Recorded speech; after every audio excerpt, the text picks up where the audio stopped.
Hello and welcome to another History Burst video, this time on the Treaty of Versailles. So the Versailles settlement took months to negotiate, and the treaty was eventually signed on the 28th of June 1919.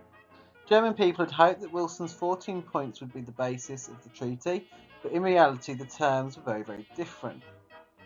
So the terms included Article 231, known as the War Guilt Clause, Article 232, reparations, which was set at 6,600 million in 1921. The navy was restricted to 15,000 men and only 1,500 officers. The Anschluss, or the union with Austria, was forbidden. The German navy was limited to 6 ships. The League of Nations was formed and Germany could not join.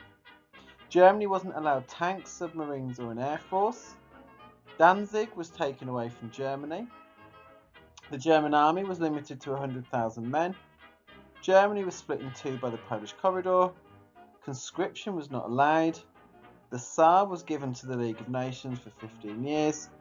And the Rhineland was demilitarized. And Germany's colonies were given to the League of Nations as mandates. So a way to remember the terms of the Treaty of Versailles is to remember gargle bats. That's G for guilt, A for army, R for reparations, G for Germany lost land, L for League of Nations, E extra points, no Anschluss, and then bats, B battleships, A aeroplanes, T tanks, and S submarines. And this is a really good way for you to remember the terms of the treaty. So the Treaty of Versailles brought many territorial changes to Germany. You can see on this map the areas that were kind of given away, the area that was demilitarized, those controlled by the League of Nations, and the changes to Germany's borders. So North Schleswig went to Denmark, Eupen and Normandy were given to Belgium, the Saar coalfields were taken over by the League of Nations, and they were taken for 15 years. The coal was to go to France as compensation for the destruction of French coal mines. Alsace-Lorraine was given back to France. The port of Danzig, or modern Gdansk, on the Baltic Sea, and nearly 750 square miles of land around it was taken by the League of Nations and became what's called a free city.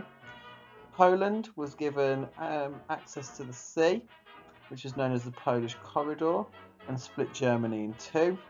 And parts of Upper Silesia were granted to Czechoslovakia and Poland.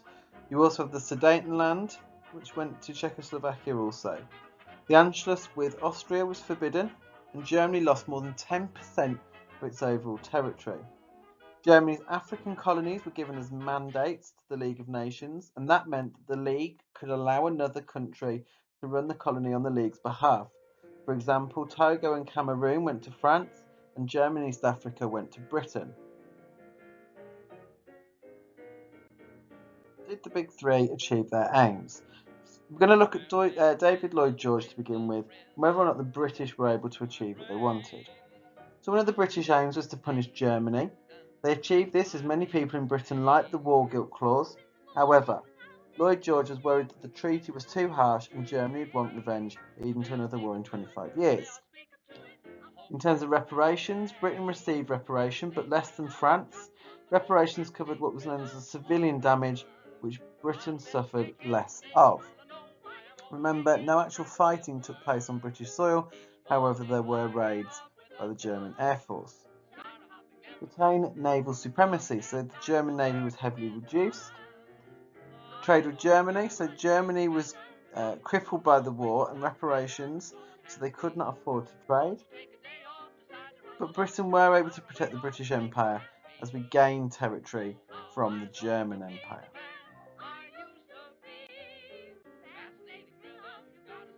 Georges Clemenceau and France, remember they wanted to punish Germany. They achieved this as Germany and their allies took the blame for the war, which dented German pride. However, many felt that the treaty didn't go far enough and Clemenceau was voted out at the next general election. They wanted to reduce Germany's power in order to protect France.